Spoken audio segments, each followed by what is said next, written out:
We're going to be covering some details about our wing, and we're going to be, of course, pretty much, opening the mics if we have, some time for some of your questions.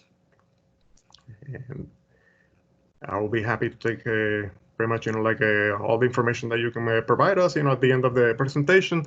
And of course, all the contents that we're covering here are from unclassified sources. So you're free to share the information that is presented today. So some of our sources, we have selected, some really good, books.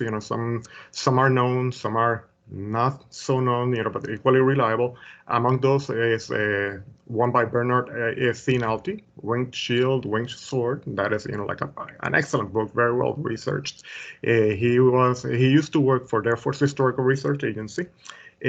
We have also Westover Man-Based Mission by Frank Faulkner. We still have, some copies of those books pretty much, within our office. So whenever, we can actually get back, and if you want to stop by, you can go ahead and pick up a copy. We used some information from the Army, from the Air Force, from the National Park Service, from the Smithsonian Institution, and from our own archives. So in regards to our program, what do we do? So pretty much our program cover diverse or all aspects of military aeronautics and associated support structures, through the entire history. We try to identify problems, issues, solutions, and how the solutions were effective or not, pretty much within different historical periods. So we can develop a memory base in which these useful ideas from the past are available and can be pretty much used in the future. In wartime, our program works as an independent field information gathering group to objectively record the events of history, pretty much the events that are of history, to our command, and pretty much to our to pretty much to our installation. We'll continue, and we're going to be right now talking about the early history of U.S. air power. We can say that during the 18th century, people started really thinking about what would be the potential of avionics, not yet aviation, but what would be the potential in warfare. So we know that Benjamin Franklin promoted an idea of an air balloon force as a potential tool to breach enemy lines. So this was among the first theories over the possibility of military air power. Yeah, remember to mute your mics down. Thank you. Okay, and during the Civil War, that idea had become a reality. So we had already balloons being used by the Union Army, but this time to gather information. They were not used offensively to drop bombs or to drop explosives. So the means were not, the technology was still not, available at that time, but they were used to gather field intelligence, and they were very effective. In the later part of the war, the Union balloonists were able to report data, live data, from the battlefield using cables. So the balloons were risky, and from there on, there was a race to find a better and more reliable means to use air in order to support, an armed conflict. So many scientists in many countries started to develop or to research alternate means of accessing the air in order to support battlefield operations. So in 1903, the Wright brothers conducted the first sustained powered flights in North Carolina, and from there on, the quick proliferation of airplane technology just took hold, and everybody was making planes. Everybody was trying to improve on the technology, and that proliferation forced pretty much the development of actual aircraft for battle, and we'll see that already by during World War I. So The Army was well aware of the potential already, of the potential of air power. And by 1907, the Signal Corps had an aeronautics division that eventually turned into an aviation section. And in World War I, the Expeditionary Air Service supported the general Pershing in Europe. World War I was the first major event in which large numbers of aircraft were used in military operations. However, still, despite of all the things that we might see in the movies, in which aviation was portrayed really romantically and really independently, aviation in reality was still seen as a support structure, as a support means for ground or naval forces, actually more for ground. So there was still the idea of actually air power as an independent arm was still, was not taking hold yet. But World War I proved that aviation was really useful and was actually necessary on the battlefield. Here we have a couple nice pictures, very interesting pictures. The one at the bottom is from the Lafayette Escadrille. We see that actually the escadrille was quite diverse. Within the escadrille, we can see some African Americans, that were actually their first, some of our first pilots. And it's very interesting to know that even at that early stage of aviation, we have a lot of diversity within our corps. So after World War I, there were a lot of efforts spent on sustaining military aviation. We know that aviation and research and the maintenance of the resources is very expensive. And after the war, there was a really not, aviation wasn't seen as a priority. However, the military leaders, including William Mitchell and many others, realized that military aviation had to be sustained, and it was pretty much it was actually a struggle to sustain military aviation, and it was within that time, from after World War II, I'll say, to the 1930s and throughout the Great Depression, where these great leaders developed a doctrine that still guides the functioning or how we employ and how we sustain military aviation even today on the Air Force. So that doctrine had certain points, all of them very, very, very important, and all of them are still valid within our U.S. Armed Forces. So for those purposes, our aviation depends on the development of our recruitment and training base. It depends also on the development of effective observation, offensive and defensive tactics. It depends on the development of the logistical base needed for operations. It depends also on a manufacturing base. And it depends, of course, on superior technology. So by 1934, the U.S. Army Air Corps Chief of Staff, Benjamin Fulwell, established another organization. It was called the General Headquarters of the Air Force to defend CONUS. It was more like a domestic defense organization, while the Air Corps remained like the foreign and the actual offensive force. By 1941, the U.S. Army Air Forces consolidated both organizations, and that actually became the immediate predecessor of today's U.S. Air Force. We got to remember that at that time, still aviation was still part of the Army, but it had a lot of flexibility and a lot of autonomy. So during World War II, the Air Forces achieved air superiority over Europe and Asia. And I mean, its chief, at that time, General of the Army Henry Arnold, had significant authority just before the chief of the Army's Chief of Staff or the Chief of Naval Operations.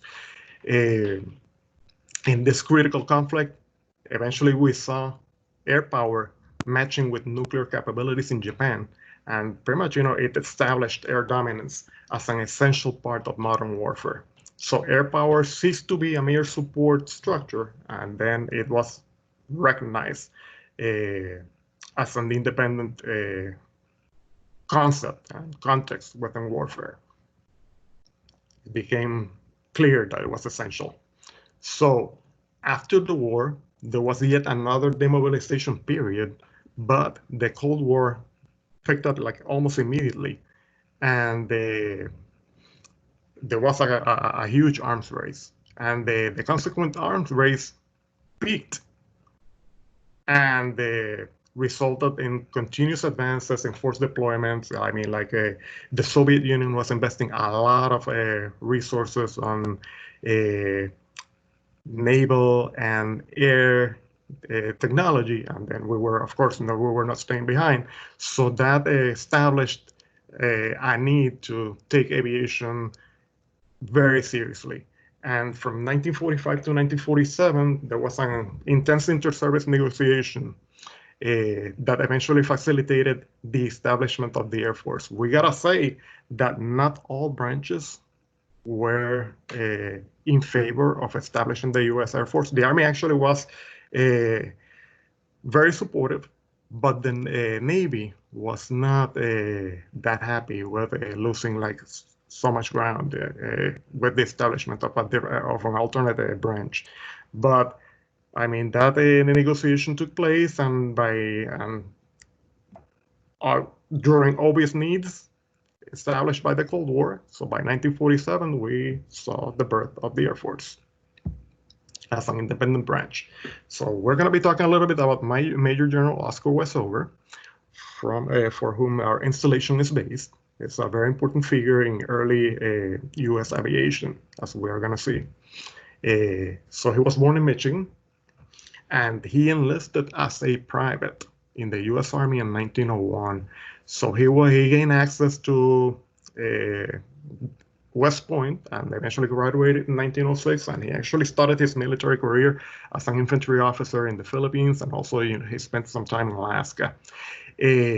By World War I, he was already within the ranks of the Army's aviation unit, and he worked specifically with in the production of aircraft, and he facilitated also some research and development. However, during that time, he realized the importance that aviation had within an armed conflict, and he was like really excited, and he really started researching, and he really started promoting aviation, and he did the best that he could to sustain aviation even after the war, during the demobilization period. So we see him very engaged. So in 1921, he qualified, he learned how to fly balloons. By 1922, a year later, he was flying dirigibles. In 1923, he was then qualified to fly planes, and he was like only a handful. And I think that there were like no more than, I mean, not even 10 officers within the Army at that time that were qualified to fly all types of military aircraft at that time. And Westover was one of them. So he really liked to fly balloons, and he's known to have broken some records, and he's known to have actually participated in a lot of air balloon races, which were very common during the 20s. In 1935, he succeeded Benjamin Fulwas as chief of the Army Air Corps, and his contribution to the U.S. Air power is that he was among the first strategists to actually ponder on how to coordinate bombers and fighters well. In World War I, there was not so much of that coordination. There was not so much of that technology, like bombing technology either, and people thought that bombing forces were like one thing completely different, from fighting forces, and that they should not be combined. So he was like one of those first strategists that thought, okay, we can probably send escorted bombing forces in order to achieve our mission with minimal loss and and return home. And actually, he did a lot in standardizing personal training, and he was also very much aware of Japan's and Germany's military threat. So he promoted aviation constantly. Every time that he'll visit a military installation, if he could, he will just jump into his plane with a Tech Sergeant Samuel Himes, and he will just fly himself over there. And unfortunately, he died in a plane crash in 1938. And still, so we consider this a figure very important, not only in the strategic development of strategic thoughts in regards to bombing and fighting, in the combination of bombing and fighting forces, but also we think that he was very important in the standardization of training, not only for pilots, but also for support and mechanics and personnel associated with it. So we're going to be talking a little bit about our installation. So we know that the first idea of establishing an airport or an airfield in what today is a Westover Air Reserve Base took place in or around 1926. It was a conversation between Anthony Stonina, who will later become Chicopee major, and Will Sargent, who was Air Corps, and actually he was a flight instructor, and he was also a World War I ace. They were flying over Chicopee, and Will Sargent noted and told Stonina that pretty much, there were some locations in Chicopee that actually were suitable to establish an airfield. And Stonina remembered that, and he made that into a priority. We got to remember that on those times during 1926, that was like the aviation was very, very romantic. It captured a lot of attention, and it was developing not only militarily but also developing commercially, and there was a lot of research and a lot of growth within how aviation could be applied in many different social contexts. And by 1926, yes, Stonina learned that Chicopee could host or could have an airfield. So in 1938, by that time, we have seen a lot of things escalating around the world. Japan was an empire, Germany was growing militarily, and there was a threat, an impending threat of an eventual war. Everybody knew that something was going to happen soon, and the Army was actually preparing itself under instructions of the Secretary of War and actually under instructions of the President to establish different airfields as part of a defensive barrier in case that some attacking force will come either through the Atlantic or through the Pacific. So by that time, Major Stonina contacted the Secretary of War, and he proposed Chicopee as a location for one of those airfields. In 1939, a group of Army officers arrived on the area, and they determined that Chicopee was suitable because it was found accessible. It was close to 26 strategic points that included bases, included Army forts, included naval yards, and it was very close to Boston and New York, and the site was actually selected. We know that in 1939, the Nazis invaded Poland, and things started to speed up. So funds were allocated by the War Department to start actually constructing the airfield in Chicopee. Pretty much the construction started in 1940 with a big force of construction workers. Many of them were provided by the quartermasters. Another big force was provided by the Civilian Conservation Corps, and then also some people from the Work Progress Administration. The field was completed in or about 1941. We know that was actually inaugurated in or around that time, although it kept on growing. Many functions possibly could have been taken place even shortly before that time. So the installation at that time costed $3.6 million. And the first post commander that we know was Colonel Richard Ballard. And by 1941, the 4th Bombardment Wing under a brigadier general by the name of John Brooks was assigned to Westover Field. Later on in that same year, a force of B-24 Liberators was assigned to Westover as an anti-submarine force. We got to remember that we're very close to the Atlantic and the German U-boats were roaming through the area. If I'll say that from 1939 to 1942, the German U-boats were a very consistent threat, not only in the Atlantic, but also in the Caribbean. And Westover was one of those installations that had an anti-submarine force. So we also became an assembly point for P-40 fighters and a departure point to the 8th Air Force stationed in England.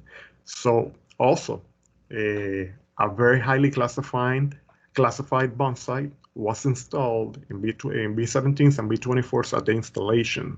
We got to remember that not only fighters use sights, but also bombers. They gotta know exactly when and how to drop bombs. And at that time, that Mark 15 bomb site was like the latest thing in the game. It was very accurate. And that was actually installed on planes here at Westover. We became a training site, and also we held more than 250 German POWs in the installation, and they were employed. Well, they were used in many infrastructure and installation maintenance activities. I understand that they were even used to plant trees that still survive today, and we're in the process of identifying those trees. After the war, the installation became an air transport service point of entry. Again, we have a very advantageous location, and the flights were directed through Africa, Asia, and Europe. During the Berlin airlift, our planes supplied food, medicine, fuel, and everything that you will think of, even candy, to Berlin citizens. Westover worked around the clock during the Berlin airlift, and I think that operations were sustained in within 24-hour periods. And at the end, you can see the numbers. The Berlin airlift costed $300 million for 72 accidents. There were over 276,000 flights, and you can see that there was, quite a lot of, cargo being delivered. And Westover was part of that and was crucial within the Berlin airlift. So in 1946, we see the establishment of the Strategic Air Command to sustain strategic bombing capabilities. We got to remember that was very close to World War II, but at that time, things were escalating with the Soviet Union, and the United States determined that we had to, even though there was a demobilization period, that we had to keep those bombing capabilities that assisted us greatly in Europe and in Japan, and basically that led to the birth of the Strategic Air Command, and it was based at Westover. We had B-29s, B-36, B-52s. The Strategic Air Command was led by a very famous World War II hero, a general called Curtis LeMay. We can see that the 439 Troop Carrier Wing was activated during the Korea War, and Westover was one of those main points in which casualties were brought in to be treated. So we will treat over 1,200 casualties per month at the installation. Also, during the Cold War and after the Korean War, we see a lot of development in Westover. The Stony Brook Air Force Station that housed nuclear missiles. We had a special projects facility in which we'll develop air intelligence information, the photos, maps. We'll create maps too. We had a really good hospital, the Air Force Regional Hospital, and we had also a command post at Mount Holyoke called the Notch. And pretty much those were constructed within the 1953 to 1956 period. Many of those facilities, or at least the infrastructure, exist to this day. So during the 1960s, we see Westover actively involved in Vietnam. We conducted bombing operations and we continued to treat casualties. But by 1973, many of the installation components, and of course we know that the war was, the Vietnam conflict was concluded at that time, many of the components that we had at Westover were inactivated, transferred, and much of the installation was closed. I have interviewed a couple of individuals, that saw those times, and it seemed to them at that time that the installation was going to be closed permanently. However, luckily for us, the installation was transferred to the reserves in 1974, and eventually commanded by Lieutenant Colonel Jack Ferguson, which is the officer that you see there standing on the left. In 1974, we saw the 439 Tactical Airlift Wing, which is pretty much our wing, established at the installation, and he was commanded by Colonel Billy Knowles. Both of those officers eventually became brigadier generals.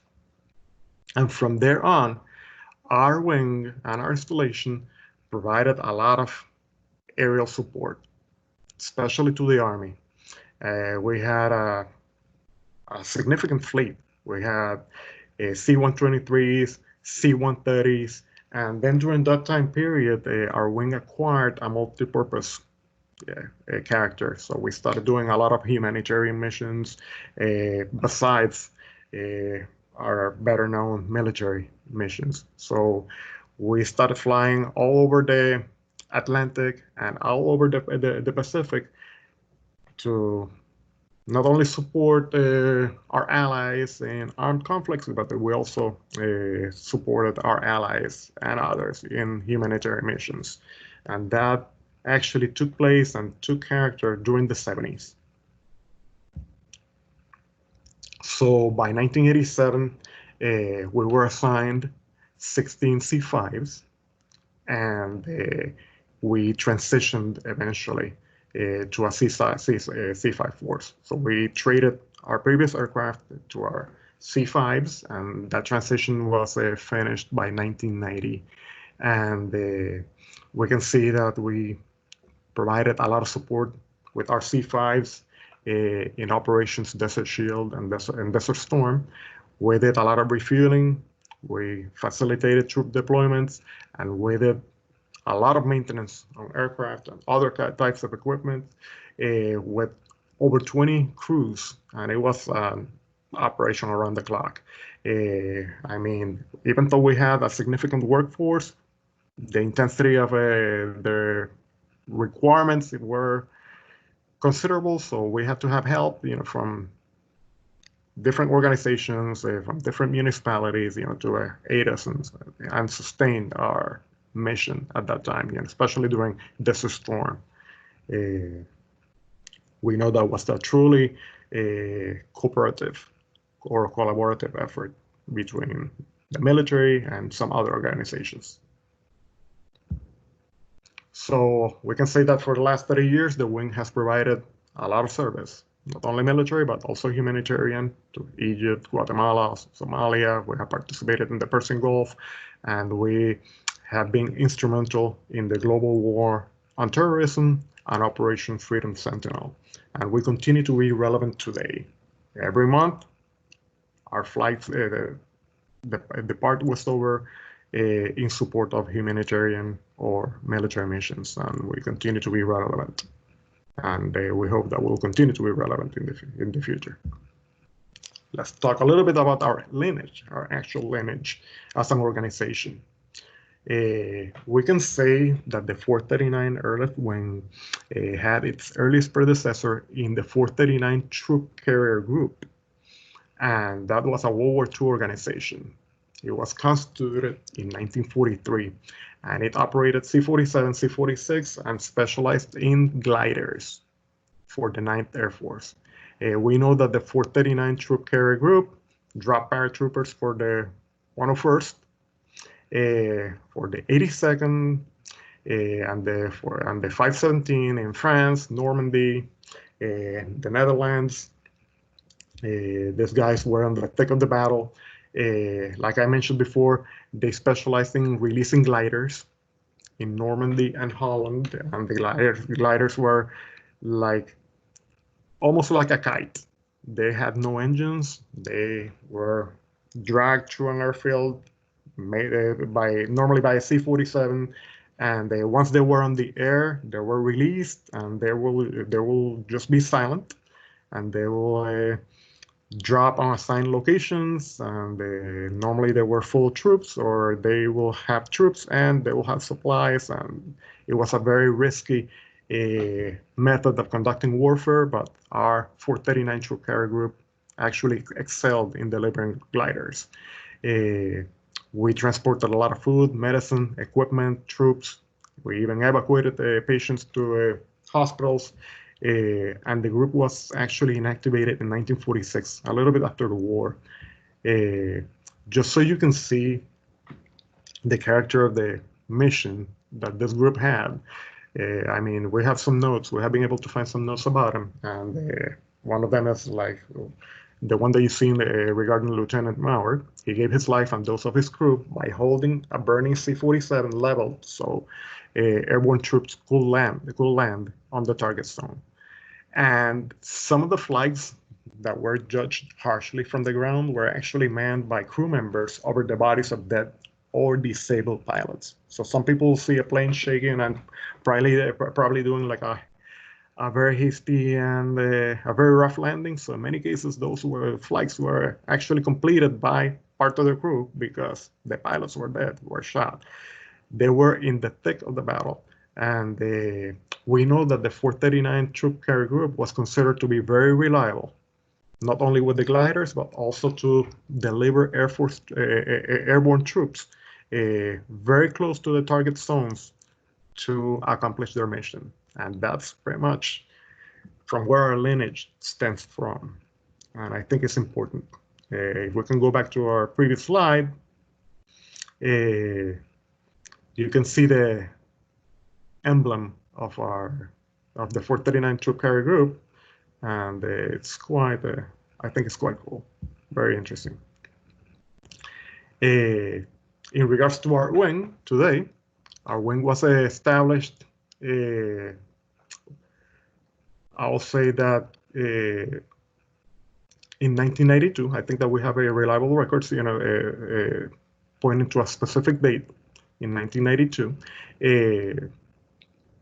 We can say that we have trained as a troop carrier organization from our earliest days. And then we have also done fighter bomber missions, from 1952 to 1957. Even though our wing, as we know it today, was established in 1992, we have had different names from 1949 onwards. We know that we traded our C-130s for C-5s, and we have been flying global missions, for decades. We have supported missions from 9/11 onwards. We have supported the mission Enduring Freedom. We have supported the mission Freedom Sentinel, and right now we are very much supporting the COVID crisis. And I think that we have a long-standing heritage that we can all be proud of.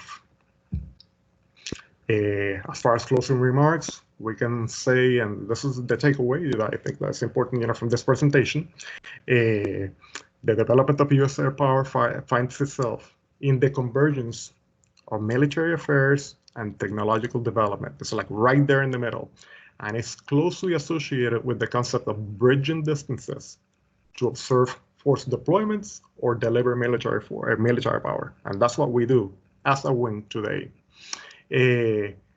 Air power has to be based on sustained recruitment, training.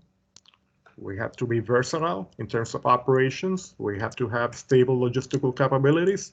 We need to have equipment, and we need to be at the forefront of research and development. It is a very costly military advantage, but we need to have it.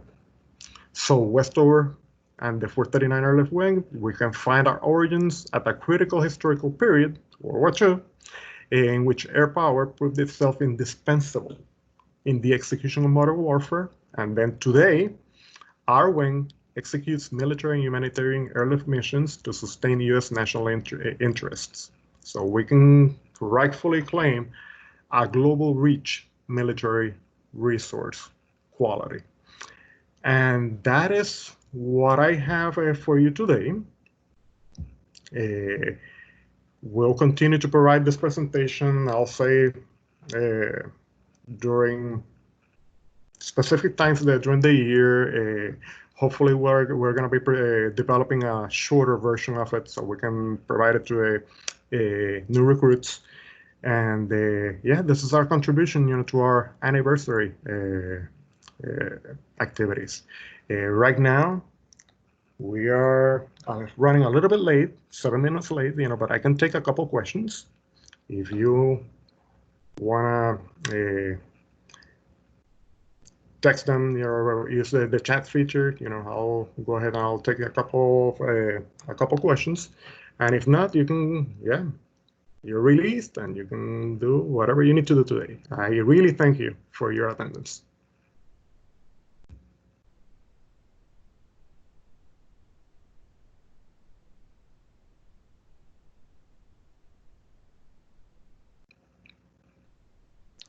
Anybody? Well, it's a pleasure to be here. Thank you, Aaron. Thank you, Hector. Very interesting. Yeah, I appreciate your attendance. All right, if we don't have any more questions, I hope that you have a great day. I see a lot of people that I know. I see Master Sergeant Brady. Thank you for attending. Sergeant Carlin, I see a lot of people here. I thank you for your support. And remember, if you need me or if you need my services in any other way, I'll be happy to assist you. I see Senior Airman Sia there. Thank you for your attendance. All right, have a great day. Thank you. Thank you. Thank you. Bye-bye.